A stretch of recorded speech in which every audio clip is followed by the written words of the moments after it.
Welcome to Fortis Libertas, Latin for Brave Freedom. I'm James Myers, a documentary filmmaker here at Buccaneer Pictures. You know, the current political environment of the United States has risen since the new administration took over in January. It's caused a lot of turmoil, it's caused a lot of uncertainty and fear. And that is the topic of these interviews. I sat down with three prominent members of the Pagan community during PantheaCon. I sat and talked at length with Selena Fox, Jason Mankey, and Thorne Mooney, and I asked them how they were dealing with the situations going on. And I asked them, more importantly, if they would have any words of advice to give to us to help navigate these turbulent times. I also want to give a huge shout out and thank you to Celia for giving me permission to use her song Lady Liberty as part of this series. So when you're done with the film, please check out the links below and check everybody out. But now, on to the interviews, and I hope they inspire you, I hope they enlighten you, and entertain you as much as they did for me.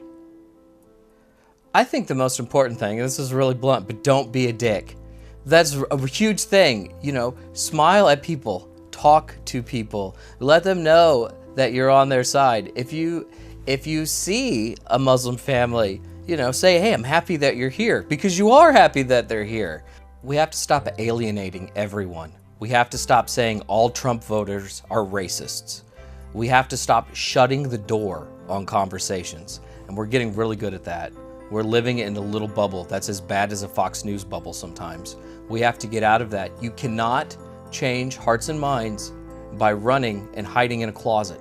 We have to be out there. We have to talk to our Muslim friends. We have a lot of Christian friends. Christians are 75% of the country. If they all wanted to get us, we would know. We need to be talking to the people who don't want to get us. We need to be talking to our Jewish friends. We don't have to all be doing interfaith work, but we have to be talking to everyone. And I think that's really important. I think that's something that we really lose sight of. We like to be, you know, what we think of as a pagan space or a pagan bubble, but that's not going to help us very much. There are only 2 million of us. We have to be visible to some degree.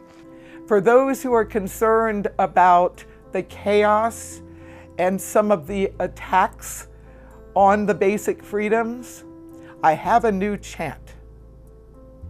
Resist, persist, and follow your bliss.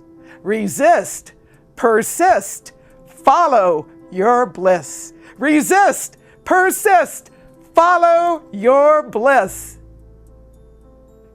We need to follow our bliss and not our fear. And when we're resisting what we see are bad choices by government officials and other people in the public and private sector, we need to be very aware that in doing that resistance, in doing our expressions of concern and putting other voices out, that we do not become what we seek to dispel. When one is working on cleaning up environmental pollution, difficult to be out getting rid of oil slick on the shore without also having some of that go on to oneself. I really think complicated and toxic politics are like an oil spill. We have to be very careful as we are doing that work to take a break from that work, to cleanse ourselves, to balance that kind of work with work that enlivens us, that connects us, not only with other humans, but the rest of the natural world. We need to have fun in our life. We need to have bliss in our life. We need to be able to have spiritual ceremonies and meditations and other practices that put us in touch with that divine that's within us and around us, that is eternal, that is love, that is light, that is a star shining in the night.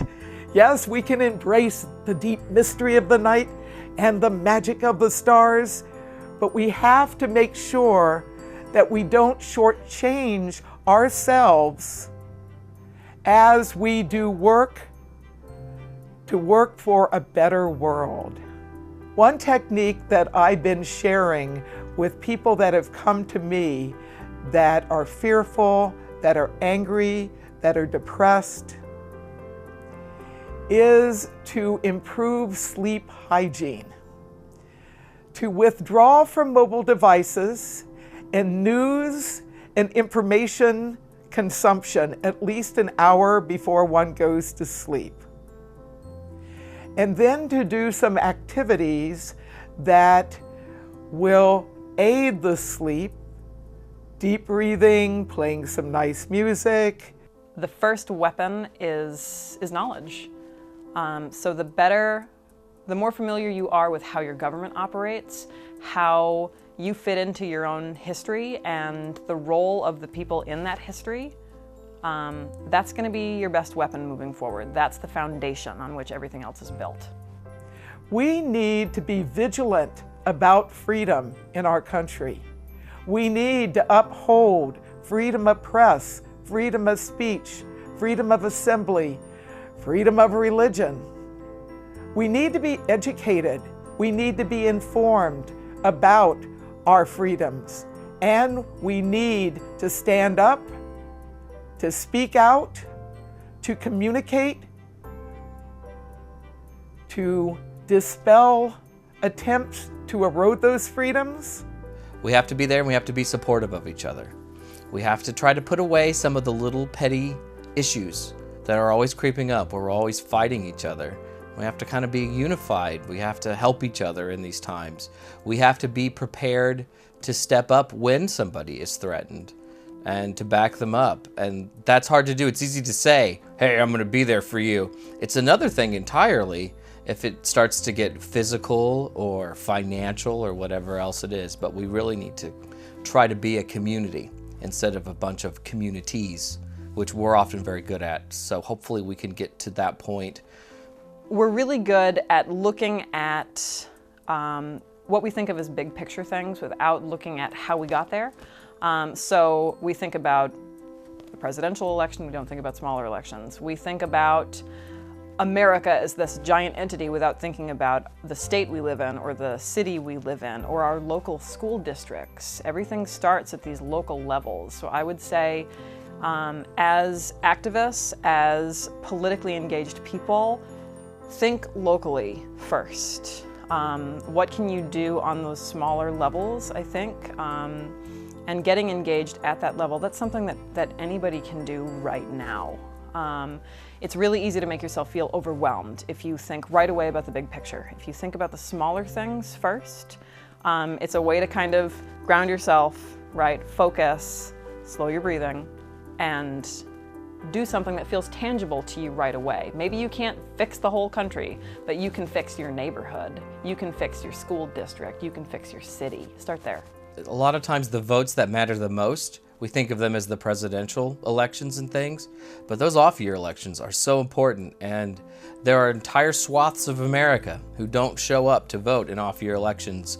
Old white people are really good about showing up to vote in off-year elections. We have to match that and better that. And next year, I know the Senate, all of the seats that are up for re-election are vulnerable seats for Democrats. They are in purple states and they are in red states, and we're gonna have to work our ass off to keep those states. But voting is really important, and voting in local things too, city councils.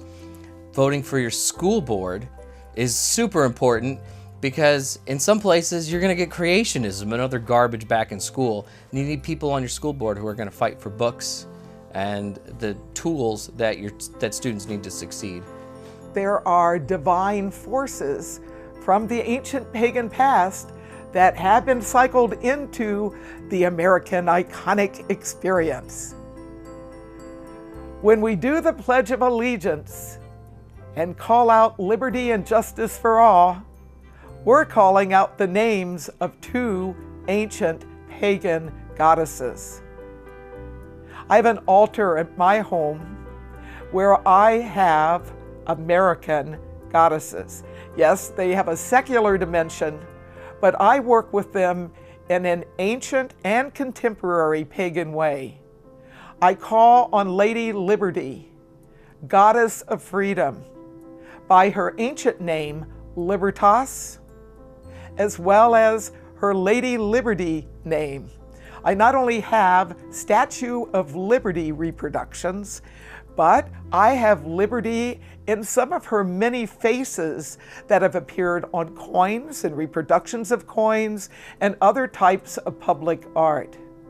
I think it's really important that we align ourselves with some foundational principles that not only can be good for our country, but good for humankind as a whole. Be nice to each other. Don't be dicks. Break the bubble. Smile at people. Be inclusive. Those are really, I think, the points for me. They're the most important things. You know, really, when we're building something, it starts in our backyard. It starts at home. And I think being a good neighbor, being a good ally, and being a good friend to people is really, those are the building blocks to make a better America and to get the ship righted before Donald Trump dumps it in the ocean. Resist, persist, follow your bliss. Resist, persist, follow your bliss. Resist, persist, follow your bliss. Lady